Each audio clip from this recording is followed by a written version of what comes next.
This podcast is a production of Unfiltered Studios. If you would like to know more about joining Unfiltered Studios, please visit our website at unfpod.com for more information.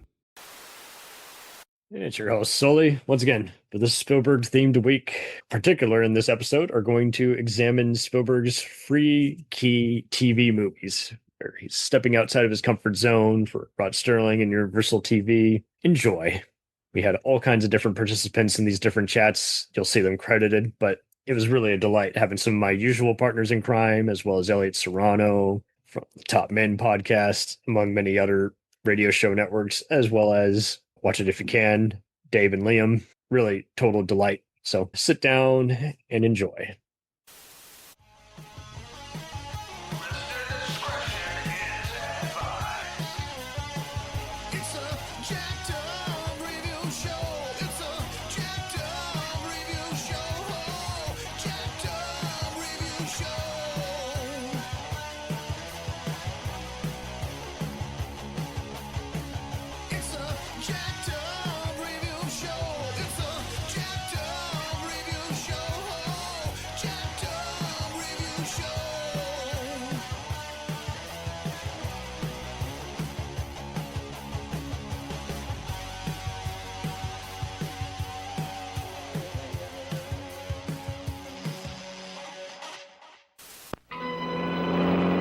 About time, Charlie. You want me to hit that car head on. Dennis Weaver. Okay, Jack, I've had it. Why? Why is he doing this?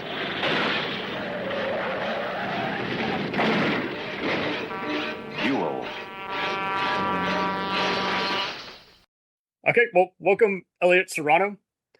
From the Top Men Network, but he's done his share of so many other James Bond podcasts and pop culture podcasts. He's now doing radio in the Midwest. So, welcome.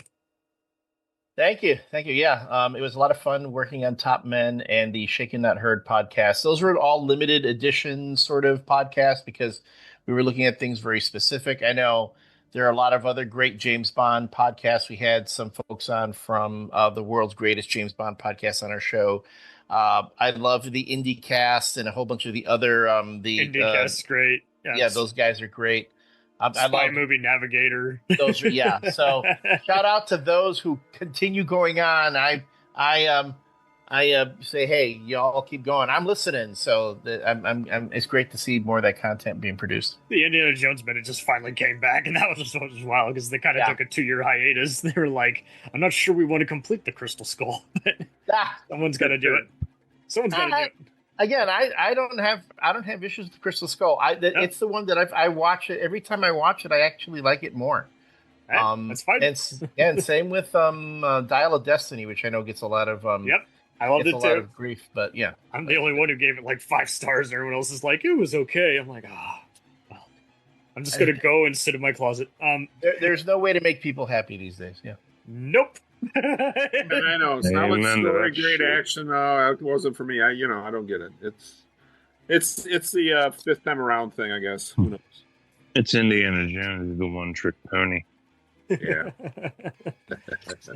Can't place them all. But going into Spielberg's TV thrillers, it is interesting just how I wish more of his fans would watch his earlier work, because it seems like they always start with just his blockbusters like Jaws and E.T., and you don't get any further than that. You'll see them look at his making of documentaries or commentaries, or didn't he used to write for, Rod Sterling's, various anthology shows. Sterling. Sterling. I shouldn't correct. I'm sorry. No, you're fine. But yeah, I mean, it is funny how he wrote he did 2 episodes of Night Gallery, and it seems like that got him in kind of the anthology mode, what could have easily been a Twilight Zone-esque kind of production. But yeah, Duel is wild because it's been imitated so much, and you would never really think of it. So I was kind of, you guys were saying off air, you thought it was good, but didn't realize it was early Spielberg. It's kind of why I wanted to see it just growing up. It was at a obscure TV movie. It took a while to be released on VHS and DVD, and I was always just like, yeah, I hear it's got an unstoppable truck driver. We never see his face, and he's just stalking this guy all throughout the California desert.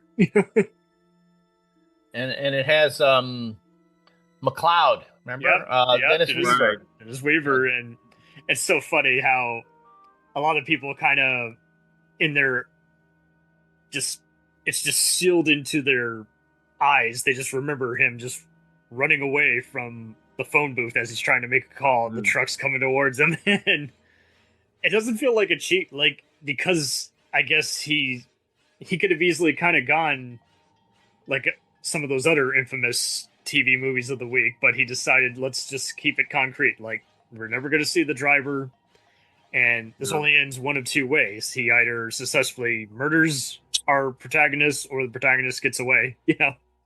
And I thought Weaver played way against Dennis Weaver type too. I thought he created a whole new character with that movie.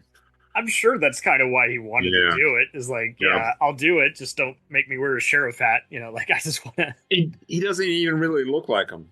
Yeah. He's got more kind of, not really a mullet, but just kind of more of a longer hair. And right. He's more of an everyman for that time too. I mean, you think, he's not being the macho. I'm gonna face this guy down. I'm gonna figure it out. No, he's like what?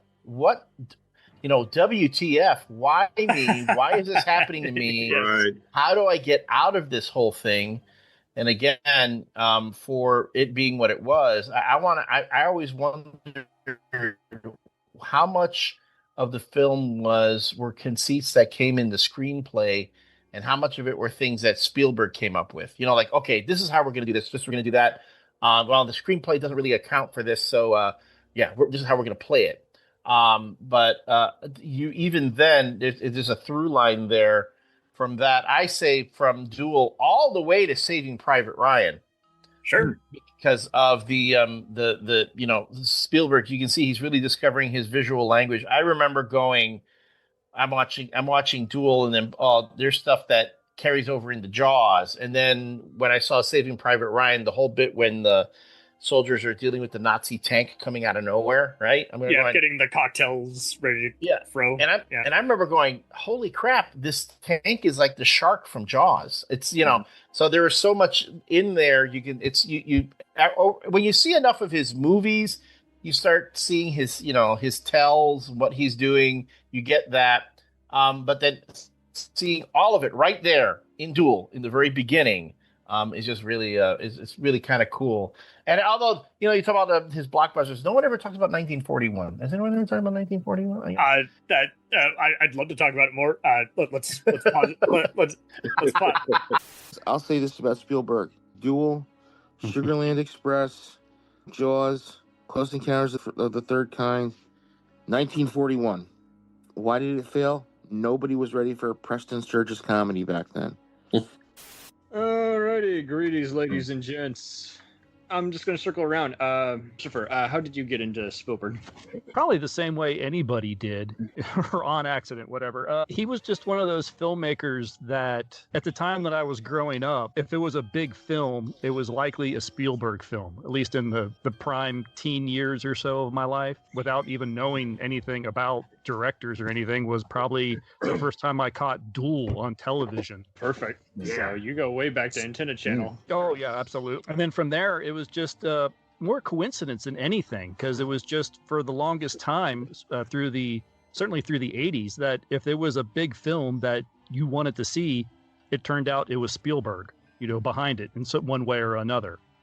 So I think that's how I came into it. I was never one to kind of go out and seek out a film just because of a director, but it was just so happens that so many of the films that I would seek out because I wanted to see were a Steven Spielberg film. I mean, that's the kind of the tall and skinny of it. That guy is just larger than life, no matter the format. He was larger than life, just so happened to be on the small screen, and then he got bigger as he went along. So, yeah, no, absolutely. I mean, so yeah, watching the TV movie that he did, and then next thing you know, in the mid 70s, Jaws is like the film that everyone talks about. And again, there's Spielberg, and I think that was the one that really kind of cemented his name is a name that you were going to hear for a while. Whether anyone knew was going to be for the next 50 years or not, I don't know. But people knew that Spielberg was going to be around to stay.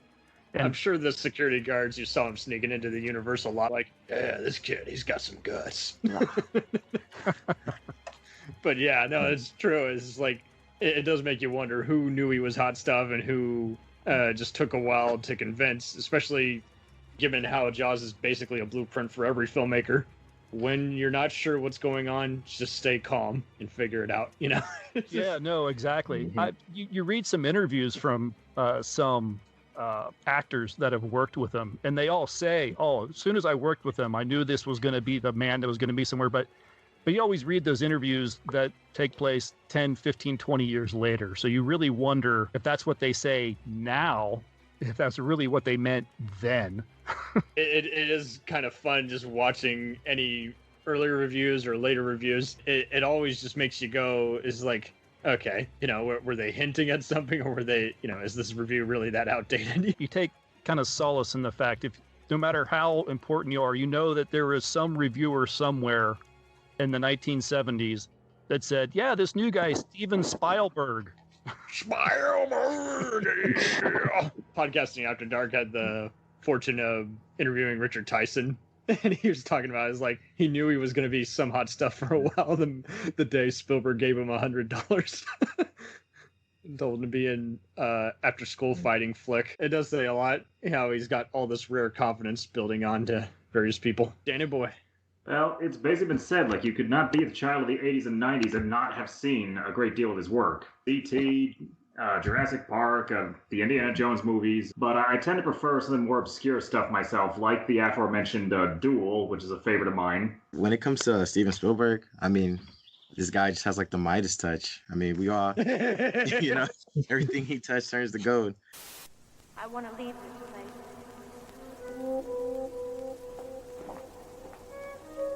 Oh, I want to leave this place. Some things are more powerful than pentacles. Like love. It's a powerful force, Marjorie. He said we were mocking the devil, especially. I thought I heard a baby crying. I had a devil in the house once. So, some fun Spielberg side chats for you guys. It's just so interesting how he gets all kinds of just recognition every era, but for all these different chats, have you guys ever seen any of his TV movies? Well, I was having a look at his IMDb, and because I was reading, this is where didn't he work with Joan Crawford or something in one of his early movies as well? It was something like that. Yeah, basically, yeah. He was directing episodes of the other show that's not The Twilight Zone, but by Rod Serling. Yeah, that's right, yeah. Yeah, it was... It always escapes me, and we were just talking about it just a second ago. Night Gallery, but so it's so funny how him and the other guys who end up directing the Jaws sequels, that's just it. They're all on the Universal backlot directing just popular TV, and he was able to just make his stuff stand out the most, and I think that's the beauty of it. We've already talked a bit about Duel and how it was so good and ended up getting released theatrically internationally, but if you can find it, you might like watching Something Evil, which he does in 1972. It's just a very unusual psycho horror mystery. It feels like a film crew in a pre-Poltergeist kind of premise. It is watchable, and it does get interesting after 20 minutes, but it feels like he's struggling to get to the finish line because of the constraints. So there's a bit of that, but you can find it on YouTube, and it's just interesting how just again, like he's always experimenting. He's always but even back then when he was a TV director. But I did see Savage as well, and that's a political kind of mystery thriller. It's intriguing with some cool camera shots. Unfortunately, again, he's just kind of struggling to get to the midway, but once he gets to Jaws, I feel like that's where he embraces editing and cameras more, and I can't recommend it enough. They're just very intriguing. You've just reminded me, Cam, because I'm just going through his IMDb. Isn't his he directed an episode of Columbo, and I think there's a shot in it that is one of the most famous shots of people. Every film director just like it comes all the way up into like up the building and into the office or something like that. And if you just Google it, it's on YouTube. It's for a TV show. He directed one episode. This one shot is absolutely amazing, and it's just like his attention to detail in everything he films is just phenomenal. So you've just reminded me because I've just seen he did Columbo, he did one episode, and I've definitely seen, if you go on YouTube, there's a clip of this famous scene of the camera. I'm sure it goes up a building, a high building, and into the office, and then like find someone like dead on the floor or something like that. At the top of my head, can't quite remember. But it's unbelievable. It's like, oh my god, and it's just he like did a that TV on a show. TV budget. You're just like, what? Yes. For sure. I'm just messing there, but yeah. But it is funny how I was on a Spielberg binge growing up throughout the 90s and 2000s, and I was hesitant to watch 1941 because like I just knew parodies could easily misfire back and forth, and sooner or later I think it was my mother who got it, and my uncle had fond memories of it, and it's just so funny. Like there were other family in town watching it, I remember, and my sister was like losing interest, and she loved all kinds of dumb comedies, and my father was like, this is interesting, but I don't know what to make of it. And I think I suffered through it, but I understand his love, why he wanted to make it. And it is so wild how he cast all kinds of actors in it. Christopher Lee makes a cameo, and John Belushi. I mean, seriously, this was when we thought John Belushi was one of the biggest guys in Hollywood at that time, and this film had blockbuster written all over it when you think about it. Absolutely. Right. He's taking some of his other people who've been in Amblin Productions, people who are friends of his, like you got Miss X, Brian De Palma, Nancy Allen in here. You got Dan Here it Aykroyd. is. I keep turning around, and I don't know if we're going to show the video of this, but I do have the 1941 graphic novel adaptation here. Oh my goodness. Very cool. Great, by great Steven cartoon of Spielberg, Chelsea or Belushi there. Yeah. And it's wild though how, Bob Gale and Zemeckis, the Back to the Future crew makes this. Lauren Gray from Jaws is here. Both Blues Brothers are in here, but it's kind of a bit of a problematic image of a Japanese soldier on the back, though. This is a bit. Yeah. Isn't it funny, though, how Spielberg gets away with political incorrectness and everyone else seems to be getting in trouble? Like, he just decides, I won't do that again. Yeah. Well, I'm just thinking he starts out 1941 World War II backdrop. It's comedy. Then he has Indiana Jones leading to World War II, more of an adventure. And then, of course, then he goes to Schindler's List. He just got more and more serious about World War II as he went along. I'm with you. I think without this, he doesn't keep revisiting it. But I think I kind of understand why some people say he's good at doing comedies that are kind of more low-key or serious movies, but he sneaks in a few funny scenes just to relieve the tension. And of course, Private Ryan, yeah, he's going to have some funny stuff, and I think this was just his way of, I got to see if I can handle an entire runtime of a comedy. I got a young Mickey Rourke, I got Treat Williams as the corporal, I got Toshiro Mifune, got to have an Akira Kurosawa actor in there, I got Tim Matheson from Animal House, and yet it's not enough. Eddie Deason, Robert Stack himself, so I think he's having fun, and given how you see the making of, I saw the making of DVD's special feature back in the day, and he clearly was proud of it while also acknowledging, hey, it didn't completely work, but yeah, did you guys ever hear about the story about when they were making Galaxy Quest and Spielberg came down from the DreamWorks lot to visit the set, and Tim Allen was notorious for, unlike most comedians, he doesn't like to get emotional, and Alan Rickman was really making him emotional on set, and Spielberg comes down to pay him a compliment, and to relieve tension, Tim Allen starts going into snarky responses, and he goes, "Oh, Spielberg, you're the man who made 1941. I'm like, you asshole. You asshole, dude. He's giving you a compliment. But whatever.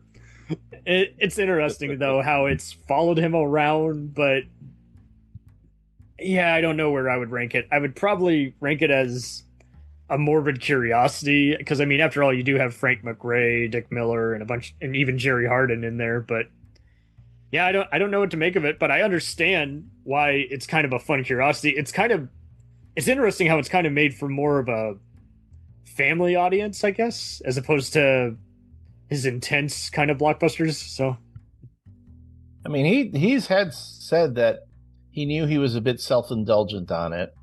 They're probably things that he ran over on this one, right? He ran over on the production on this, and it wasn't because of any issues like he had with Jaws.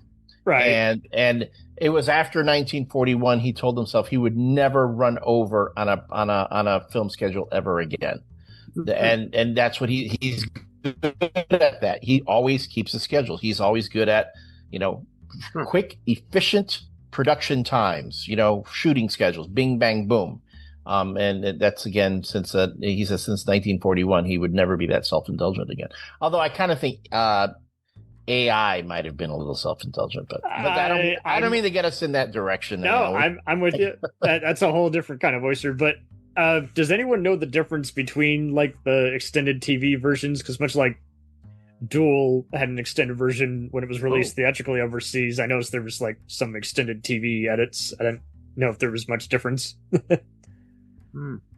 But I think I did see the director's cut, so to speak, at one point. Somebody recommended. I don't know if it was on YouTube or somewhere. Maybe I even bought the DVD. I have to look.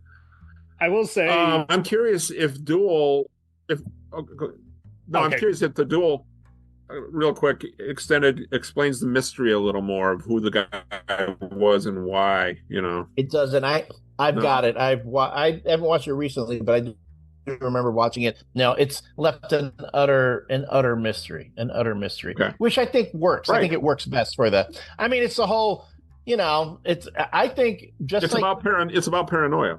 Yeah, but it's also what Fatal Attraction did for men cheating on their wives. I think Duel does for don't piss off truckers. Like no, that's a very good contrast. Don't cut them off, don't flip them off, don't do stuff like that because you're going to be in trouble after that. It's a road rage movie, sure, yeah. I why he's raged, we don't know, but yeah. I know when they did the extended DVD version, they digitally edited a few goofs that were originally in the broadcast. Like there was a camera shadow on the truck's roof, and they digitally or cropped it away. But I know the main big difference that you can tell if you're watching the extended overseas or DVD version is if you see the part where Weaver stops at a gas station to phone his wife. This was written to inflate the running time to 90 minutes, and this was apparently done against Spielberg's wishes, but producer George Eichmann was like, we need 90 minutes, and just need... But it gives a good piece of exposition, though, too, and it also adds a little to the character of, Dennis Weaver's character there. Oh, and it's so hard for suspense to not only earn it, not to unintentionally quote Saving Private Ryan, earn this, but also, like, get us magnetized, get us engaged with you. So, I mean, whatever you can just throw out and have the exposition not feel like exposition, have it be like a snappy conversation. That's really honestly all you need, and I'm sure that, but I am with you. I do think these are both vital for him to learn how to have fun, learn how to stay on budget, and then learn how to just find out what is or isn't working. Where his strengths lie. A lot of people like to he's able to continually survive the whole "you're only as good as your last movie" by just continually being unpredictable. I mean, especially when we get to him later on. But yeah, I'm cool with it never being revealed, like, and there being all these different, stunt drivers, driving the truck, and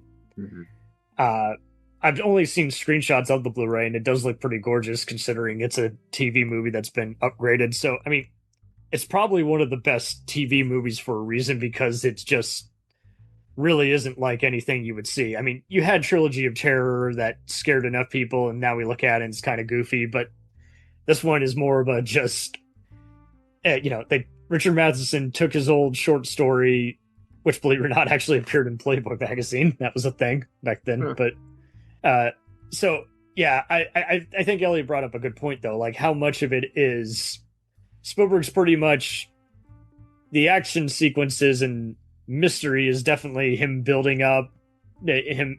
I don't feel like he's doing a straight up Hitchcock, but it's definitely much like he wanted to always do World War II movies. He is definitely running and gunning and saying, here's how I want to make a kind of larger than life mystery movie, regardless of my resources, Well, it's a little North by Northwest too. The Innocent Man.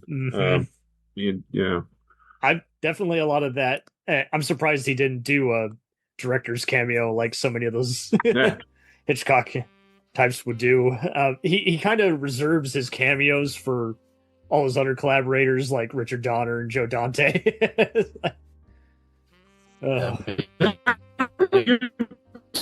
In all this too, none of this is really happening. This is, Dennis Weaver's character, but I don't think so.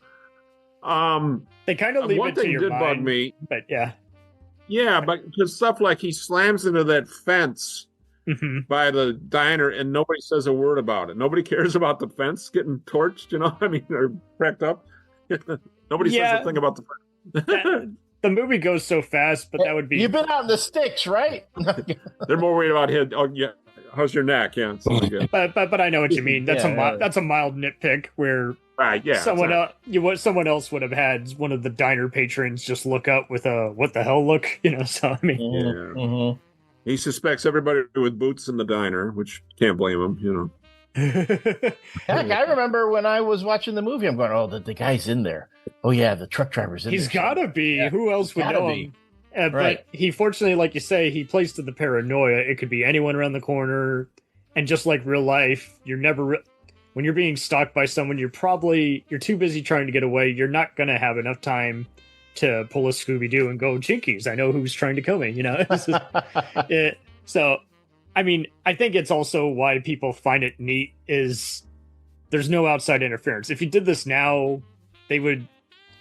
I mean, there's plenty of other movies that have kind of done takes on this. Like the original Hitcher probably was a good one-up on it. But now, yeah, if they did this, they would like to just have trashy music playing very heavily while needless car chases happen, and it would be very oversaturated, overlong, and bloated. So all with the fucking smartphone. Right, exactly. Shot with a smartphone. There would be too many gimmicks and not actually much of a soul at the structure of it. So I think that's why it has continued to endure, regardless of what you find entertaining. Basic people are going to be like, "Oh, awesome, Spielberg getting his feet wet."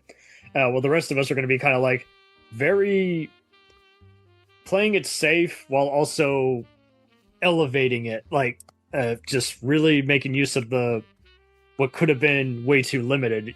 And like he was just thinking theatrically, even though it was originally a TV movie. So I think that's it. It's just, and you definitely don't get Jaws without it. It just Jaws, he pretty much learned what he learned from Duel is like, I can go back to that well. I don't have to show it.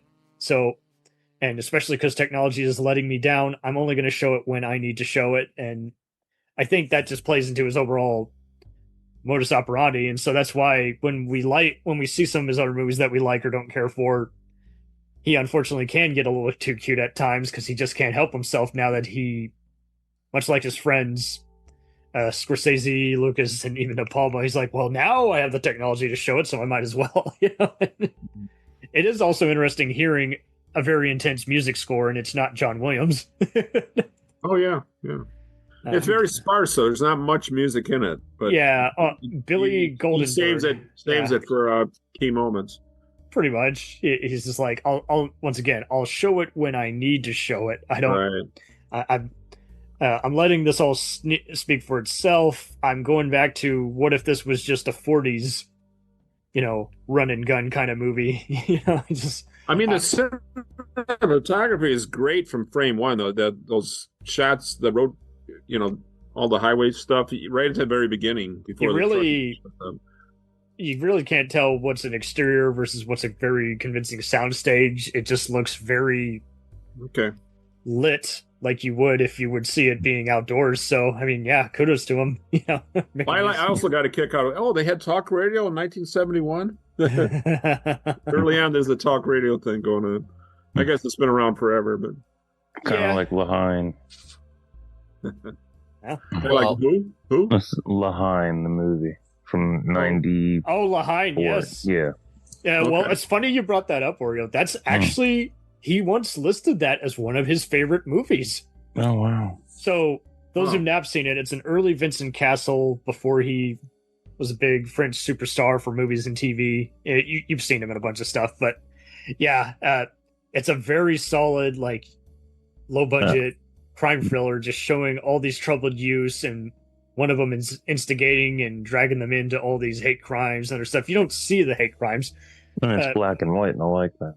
Well, and yeah, it's a character study, and you just know it's a very similar in that it's like one or two free locations. It's very raw. You feel like you're actually watching it unfold, and you can't take your eyes off it. You're watching it hit the fan. And similar to kind of how Spielberg handles a lot of his other stuff, you can't look away, even though this is typically material you would not want to indulge yourself with, So, so I find it wild that you've coincidentally mentioned one of his favorite movies. I'm not kidding. Yeah.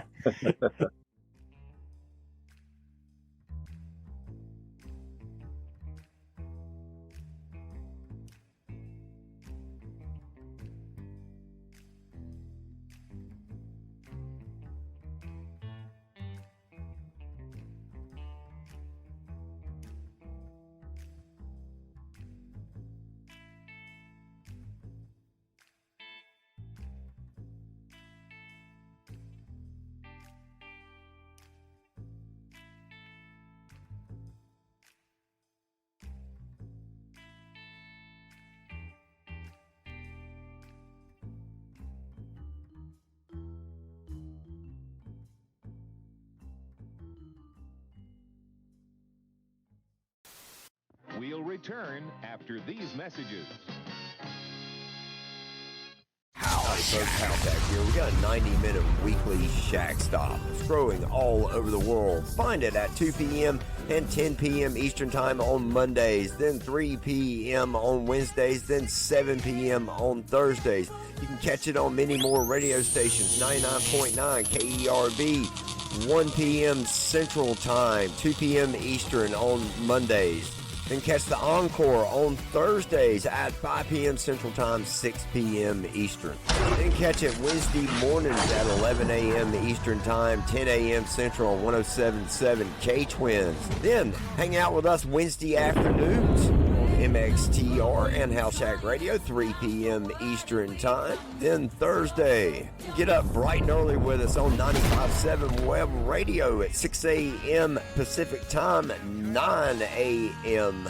Eastern. Of course, we've got your Friday covered as well. 12 p.m. Eastern Time on MXTR FM and 10 p.m. Eastern Time, 9 p.m. Central, 107.7 K-Twins. Find everything on HouseShack.com. HouseShack. If you like small-town mystery, crazy news, and wild history, then the Florida Men on Florida Man podcast is for you. Each week, Josh Mills and Wayne McCarty bring you the absolute best Florida has to offer. So if you're looking for a show that's safe for the family, but funny enough to help you escape everyday life, then listen to the Florida Men on Florida Man podcast. That's Florida Men, plural, on Florida Man podcast. Do you ever find yourself thinking about who would win in a fight between Goku and Superman? Hi, I'm James Gavsey, and on the Who Would Win show, me and my co-host Ray ignore anything important happening in the outside world and debate fictional battles between characters from comics, movies, and video games. We got a new show every week, and almost always am I the winner. Yeah, not true, Ray. In the past, we've discussed such matches as Captain America versus Darth Vader, Solid Snake versus the Iron Giant, classic matchups like RoboCop versus Terminator, and even the Muppets versus Sesame Street. That one was crazy. So if you're a fan of geek culture and love a spirited debate, check out the Who Would Win Show wherever you get your podcasts, or check us out at whowouldwinshow.com.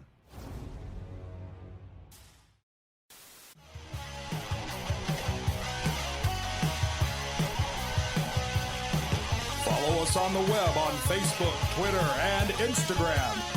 The podcast is available on Podbean, Spotify, iHeartRadio, Anchor, Apple, and anywhere else podcasts are available.